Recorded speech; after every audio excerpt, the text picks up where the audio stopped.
รอเนาะได้เสืองามเนาะเมนรออยู่บ่โอ้พอดีเลยไอเตียงคักแล้วเราอะได้เสืองามโดยพอดีได้เบอร์เอ็มนะพอดีงามเลยสวยนุ่งข่อย 2XL XL 2X ได้บ่แม่น XL ได้ 2XXL ในมื้อนี้คือบ่ปากบ่ติงบ่อกหักอ้าวเป็นหยังอกหักเป็นน้ำไผบัดนี้ฮะอ้าวบ่มีผัดอกหักแบบใดกะโคงเอา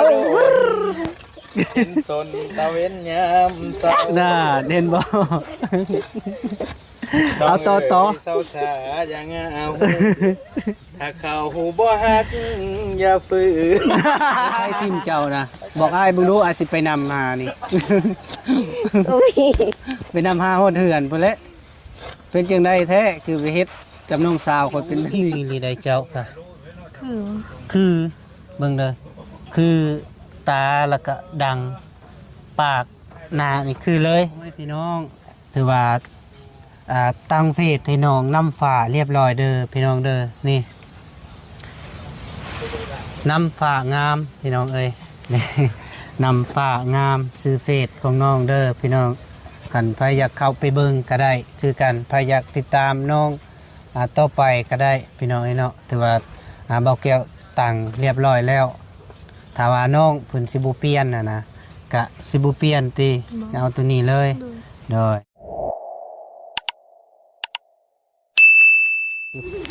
พี่น้องเนาะพอดีบอเกลกับบอลี่กับฮักกมาฮอดวังได้นะพี่น้องเนาะก็เลยมาคนอื่นกับขาดทักทายสบายดีเด้อพ่อแม่พี่น้อง FC บ่สุขสุขคนเต้มม่วงดิบเลยอยากกินมะม่วงบ่นี่โอ้ผมมักไปเลยเอ้ยสบายดีเด้อสบายดีพ่อแก้วโดยก็สบายดีงามแท้โอ้จะได้อยู่แล้วจะได้พอรอเนาะได้เสืองามเนาะเมนรออยู่บ่โอ้พอดีเลยไอเตียงคักแล้วเราอะเสืองามโดยพอดีได้เบอร์เอ็มนะพอดีงามเลยสวยนุ่งข่อย 2XL XL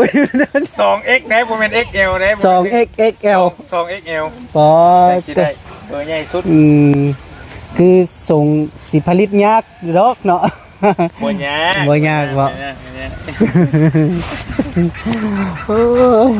เนาะน้องงาคือแปลกๆเคยมื้อนี้บ่จักมื้อนี้เป็นจังได๋อกหักอยู่บ่อกหักแล้วเป็นจังได๋เด้เนาะห้ามต่อยม่วงให้อ้ายแล้วก็ไผก็ได้ไปสิย่องอยู่ดอกโดยต่อยม่วงดิบให้แล้วก็จังมาไผมีได้อยู่นี่มีบ่อันนี้ดิบบ่สุกนี่อันนี้สุกอันนี้บ่มักบ่ตัวสุกนี่สุกก็มักอยู่แต่ว่าจะกินดิบน้ำแน่มื้อนี้บ่นี่ล่ะลมจังน้อยซ้ำสิเอามันตกนะแน่นบ่เลยเป็นจังได้เฮ้ยสบายดีเด้อไม่ติบอกเป็นยังไงมื้อนี้คือบ่ปากบ่ติงบ่อกหักอ้าวเป็นหยังอกหักเป็นน้ำไผบัดนี้ฮะอ้าวบ่มีผัดอกหักแบบใดฮักเอาเองหักเอาเอง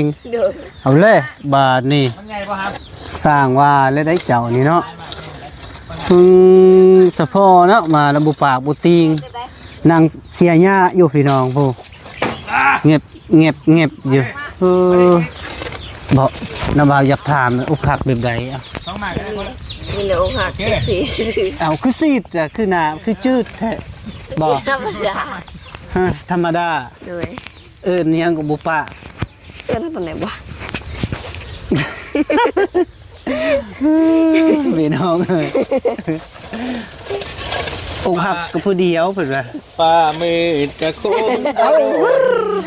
เป็นสนตะเว้นยามเช้าน่าเด่นบ่เอาต่อเศร้าสาอย่างเอาถ้าเขาหูบ่ฮักอย่าฝืนโอ้ยคากิลีบานี่พี่น้องโอ้ยเสียงดีได้ขอล้างน้ำเลยโอ้ยบ่ฮักก็อย่าฝืนนั่นแหละเด้อเอาบ่พวงมาไล่น้ำใจนะแค่ห้องเพลงนะ ฮะโอ้มันก็เบิ้ลน้ำเสียงง่ายเลย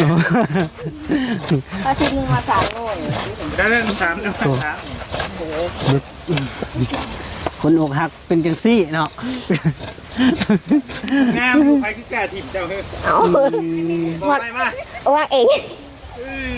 บอกไผทีมเจ้านะบอกอ้ายบึงรู้อาจสิไปนำหานี่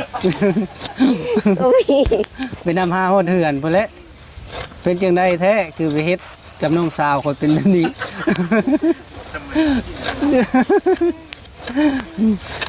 กะบอกบ่ อุ้ยเดี๋ยวจังหวะ อืมบ่ ไม่เฮ้ย บอกเองวางค่อยๆได้เลยแต่มีอยู่ตัวพี่น้องเอ้ย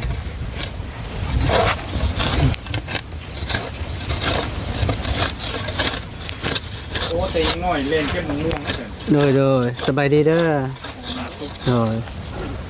มาพี่มาดูสีคาม บอกแก้ว ฮะ ตีน บ่ ตีนเสีย บ่แล้วพักก่อนก็ได้ตี บ่ บ่อีละเจ้าฮู้บ่เราเป็นหยังนี่นะ ใครก็บ่ฮู้ บ่ฮู้ ไปมาแล้วก็นั่งเหงาอยู่ แล้วมาเรานั่งเงา เลย โทรศัพท์เพิ่นถือมาอยู่บ่ ถือ สิกวดเบิ่งนี่เป็นจังได๋บ่ เบ็ดหมดเลย เบ็ดเบิด เลยเหงาไปธรรมดา มีอยู่ power bank สากบ่ บ่ อย่าเน้นคุมลับบ่ เลย น่ะ บ่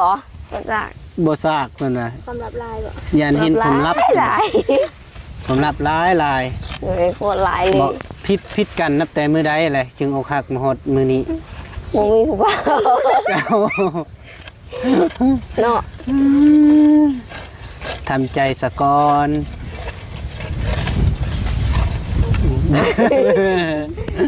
ตาหูไม้ด้วย มา ตกเลย หิมะตกใส่หิมะบ่มีนะคันล่มนี่ฝนบ่ตกหรอกเสื้อข่อยนี่ก็ขึ้นกวดแล้ว เฮ็ดเสียหญ้านะพี่น้องเอ้ยน้องสาว หนักตัวนั้นก็ถึงแล้วหมด จนแล้วคันโบกหักแล้วบ่ได้เสียได้หญ้านี่เนาะ โอ้ทางลายเสือบ่เป็นบ่เด่น โอ้ยานอยู่ โอ้สองงามบ่เต็งโอ้งามก็บ่แม่นว่าคิด ไม่นะเออพี่น้อง ถ้าไม่เป็นน้องไข่อ้ายไปบ่อะไรกับไป บ่ อืม บ่ ไปบ่ เอามงลน ฮะ ไปบ่น้ำเบาสิไปส่งหอดเทือนเราเลย บ่เอามงลน เรียนก่อน หากแกเห็นพี่น้องเอ้ย เอามง จอ สุก อยู่ ล จาก น ปีก็ เดี๋ยวบอกเรื่องโลก 13 ปี เอาให้เอา โอ้สำคัญกับบ่าวแม่น13 ปีพี่น้องเฮียนอยู่บ่ยังเฮียนอยู่บ่บ่ได้เฮียนเลยเป็นยังคืออยากออก ก็บ่หาก็บ่ได้ โอ้จบปหาเราไปอยากไปเฮียนได้บ้าง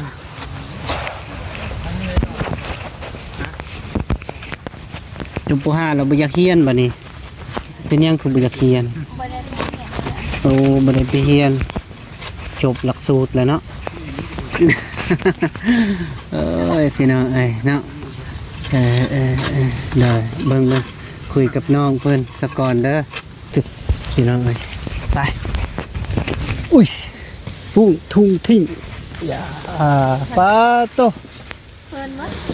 บรรยากาศคากะลีอันนี้นะชมวิวพี่น้องเอ้ยเหมาะสมแล้วอุ้ยคักเอลี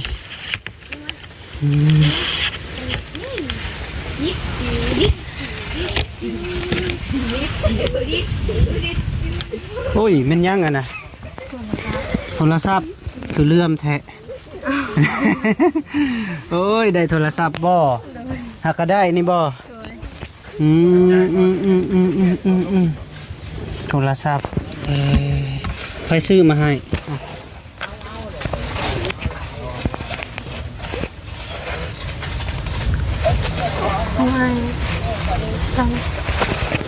เลยเด้อ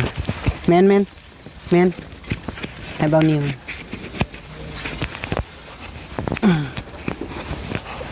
ได้ละเจ้าพระสื่อมาให้โทรศัพท์ ไอตูนนี่แหละ ไอ้ตูนรุ่นใดนะ ห้องบ่จื้อ ฮะ ห้องบ่จื้อ บ่ชื่อ โดย เพิ่นซื้อเท่าใดเนี่ย 2,700,000 2,7 ล้าน2,7 ล้าน27เป็นเลขเต่าโอ้ยพี่น้องเอ้ยเพิ่นได้โทรศัพท์แล้วงามพี่น้องเอ้ย2,7 ล้าน โดย เจ้าแซ่น้ำเบ้าเฮ็ดหยังมื้อนี้ ตั้งเฟซให้เฮา ตั้งเฟซให้ โดย โดยเบิ่งมาสิตั้งมีอยู่บ่น่ะเงินเน็ตอีหยัง เติมแล้ว เติมแล้วบ่ โดย พี่น้องเอ้ยสบายดีเด้อพ่อแม่พี่น้องและสุขคนเด้อนี่มาพบมาพอกับน้องอีกพอดีน้องก็มีข่าวดีแล้วพี่น้องเอ้ยได้โทรศัพท์งามพินิกกล้องแจ้งบ่ แจ้ง คักเนาะ เขาบ่รีถ่ายแล้ว โอ้แจ้งเนาะเบิ่งคือน้องอุ้งอิงนี่ลีได้เจ้าค่ะ คือเบิ่งเด้อคือตาแล้วก็ดังปากหน้านี่คือเลย แต่ว่าน้องอุ้งอิงขอโทษเด้อเรานิ้วเราละอยากอันนั้นน่ะจะเห็นบ่นิ้วเรานะอยากคือกุดบ่หรือว่ามันติดนี่แหละติดแม่นแบบนี้ เราเอาแพรพันเวลาเรา เราขึ้นเวทีอย่างเราเอาแพรพันโดยแต่ละเราเป็นนักร้องดังเราอยู่กับนุ่มโจ้เลยกับนุ่มโจ้สาวน้อยเพชรบ้านแพเจ้าสิต่างเฟซบ่โดยเบิ่งนาบาวสิต่างให้เด้อ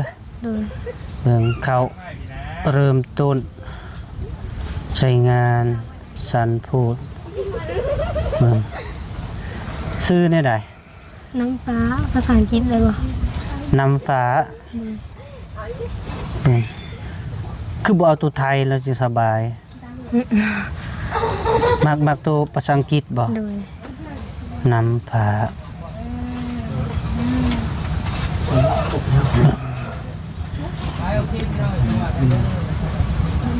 น้ำ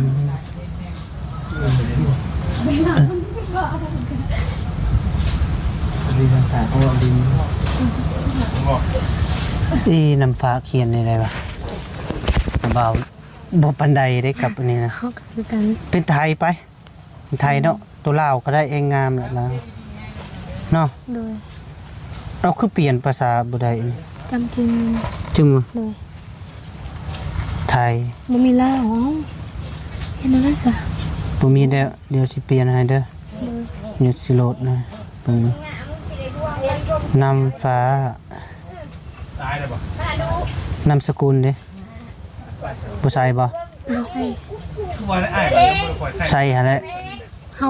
บ่สกุล บ่ชื่อ บ่จื้อ บ่ชื่อเบิ่งเด้อนาบ่าวสิตางให้เด้อ โดย น้ำฟ้าน้ำใสเอาน้ำใส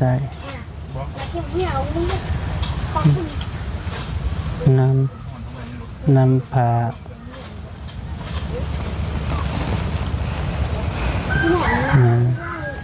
โอเคถัดไป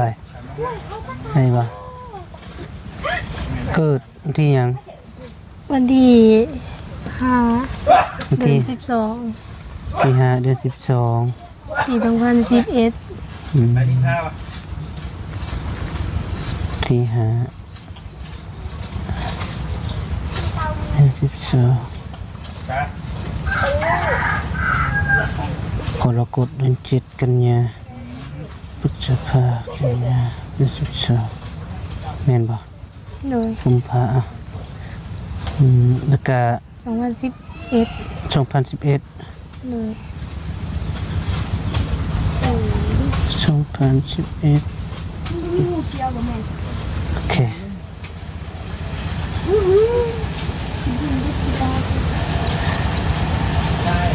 ตึกยิงตึก เบอร์โทรศัพท์ จัก เอาใช้ซิมเจ้ากินนี้ ฮะเอาธงสีฟ้าแล้วนะเบิ่ง เอาอันน่ะซิมสิเบิ่งเบอร์ อยู่นี่บ่ครับเอามาเบิ่งเอามาเปิดธงเลย มาเบิดเลยก็ได้เลย จะกินก่อนมันดี เห็นบ่แบบทนในรุ่นนี้นะมันฮับอันน่ะได้ตัวนี้ แม่นยังไงรหัสอีเมล โอ้ เปลี่ยนได้บ่ บ่เปลี่ยนก็ยาอาการนี้ หลายคน ใช้เบอร์นะตัวนี้วะ รหัสที่นี่รหัสอีเมลเบอร์อยู่ใช่ ฮัดอีเมลบน แม่นรหัสอีเมล บ่เห็นเบอร์บ่เอาบ่ฮู้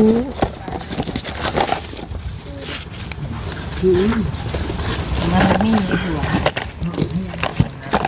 เดี๋ยวนี่เบิ่ง91 เอาเบิ่งอยู่หั่นบ่ แม่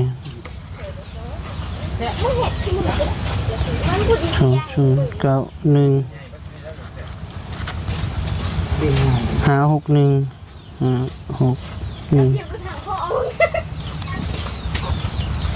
445ทัดใส่รหั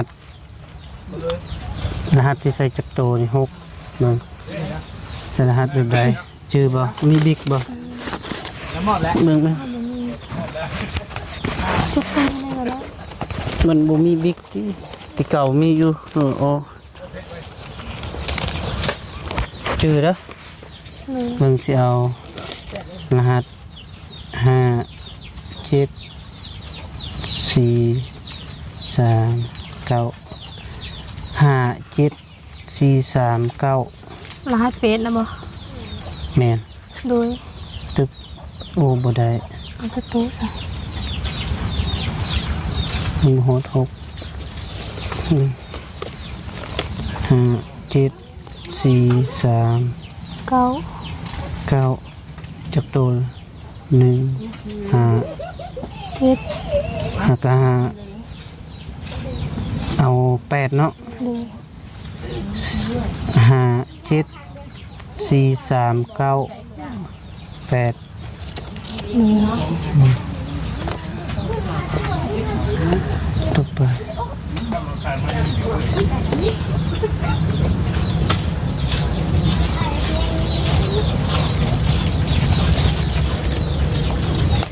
บันทึกการเงินจัด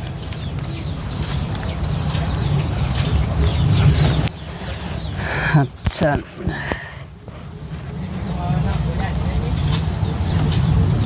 ยินตอนต่าง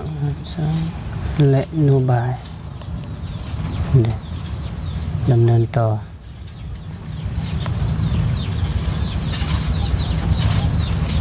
ปึ๊บยืนยันรหัสเด้รอถายืนยันจะนอนมันสิสูงเลยเด้ ยังนี่จ้ะ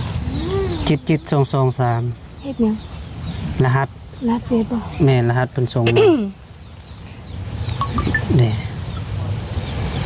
สมมุติคันเฮาอยากเอารหัสเฟซให้คนอื่นก็เอาตัวเขาส่งมาเนี่ยบ่ บ่เฟซก็มีแต่เจ้าส่งเฟซอันน่ะเขากดมาให้ เลย เพิ่มรูป บ่ใส่ก็ได้ บ่ใส่บ่ต้องได้เพิ่มได้เพิ่นให้เลือกรูปภาพ โอ้ยกได้จ้ะ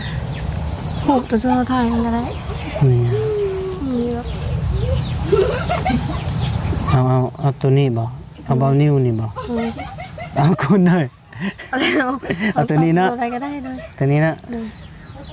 เราถ่ายตอนไหนวะกับเรานี่บ่ อ้าวบาลีถ่ายเด้ เอานึกว่าสำหรับโลกได้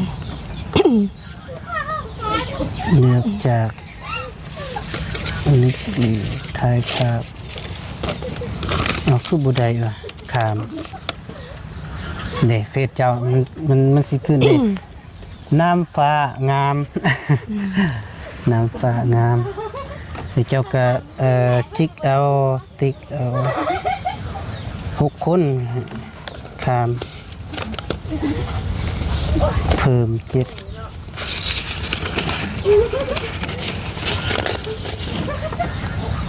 นี่มันเขียนว่าอนุญาตเฟซเจ้าได้นี่ สมมุติตั้งอันไลน์เลยจ้ะ นะ ตั้งไลน์เลยจ้ะ ลายบ่ได้ที่เดี๋ยวนี้ต่างลาย แบบอายตัวเราโทรศัพท์ให้เราบ่ อ๋อ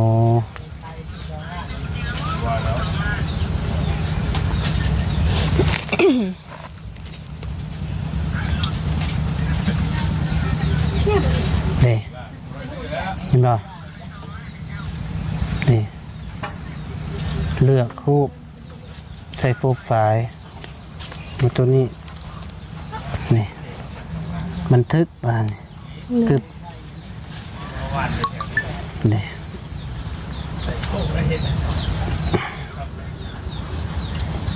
มันคือบูดิง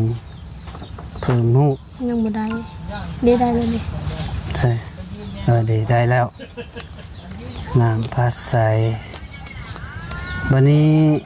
เข้านี่เอาอยู่พี่อยากเข้าเฟซผู้ใดก็ได้คือเฟซอายนี่ก็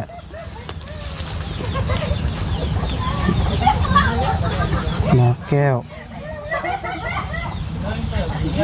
ชาแนลขึ้นอยู่บ่บุคคล นี่ นี่เป็นเพื่อนส่ง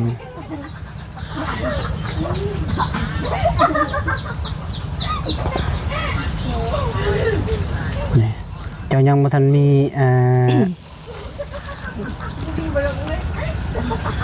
ต้องเข้าไปโหลดนี่เข้า Messenger ก่อนพี่น้องเอ้ย พอดีตั้งเฟซให้น้องสาวพี่น้องเอ้ยนี่บันทึกเลยตัวนี้อนุญาต โดย คลิปทึบนี่มันเป็นสางซิมมันให้สางเด้ สร้างยัง ซิม รหัสนี้ ไม่ได้ว่าสางรหัสคงคุณ6 ตัวเอารหัสเก่าเนาะ โดย 5 7 4 5 7 4 4 3 9เนาะ 98 5 7 4 3 9 8มันให้4 เถื่อเด้5 7 4 3 9 8มันให้2 เถื่อ หนึ่ง เปิด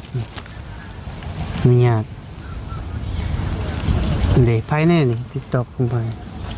จัก ตุกตานี่ตกลงสมมติน้ำบ้าวนี่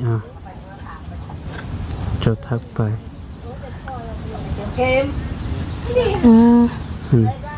อันนี้วะ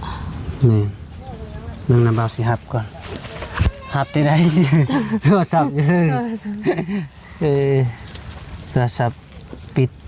เครื่องก่อนพี่น้องเอ้ยเพราะว่าเบาแก้วยังถ่ายคลิปอยู่ อันนี้ได้สักตั้ง อันนี้นะบุญยากตัวนี้นะมีแต่นี่ยอมครับนี่ติดใส่เบอร์โทรเจ้าเบอร์โทรที่นี่แหละเบอร์โทรเจ้าเองอนุญาตก่อนมาให้อนุญาตเด้นี่เพจเจ้าอยู่ลุ่มนี่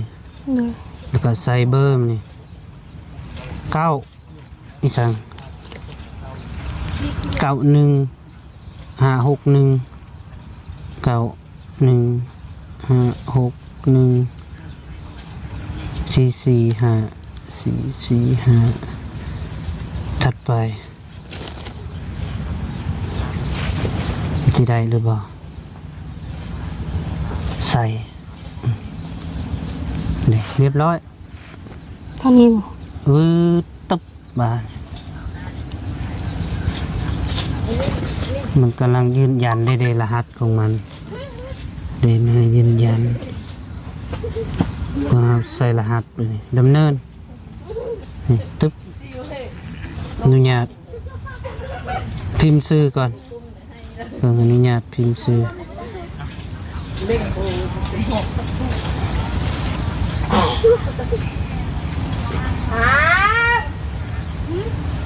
พิมพ์ซื้อในใด ซื้อนั่นไหนก็ได้ นำฟ้าเนาะ โดย ถัดไปนี่โอเคถัดนี้ยืนยันดำเนินสโนมันเขียนสโนดำเนินนี่ ได้เลย โอเคนี่ได้แล้วบัดนี้เวลาเจ้าเข้าเบอร์เข้ามันจะดิ่งออกเด้เวลาเจ้าบันทึกเบอร์แล้วก็มันจะดิ่งเวลาเขาจะกวดสอบก็มีแต่ทัดไปอยู่นี่แหละมันจะออกเจ้าก็ทักไปนี่สมมุติเบอร์นาบาวเด้อเบอร์นาบาว โดย 9131แล้วก็6231เด้แล้วก็สาง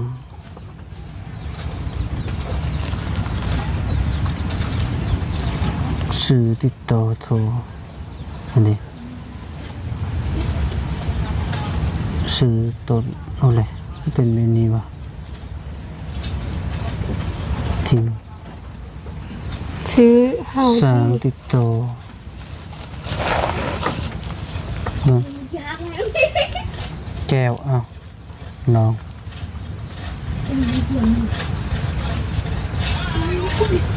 บันทึกแล้ว โดย ต้องได้โทร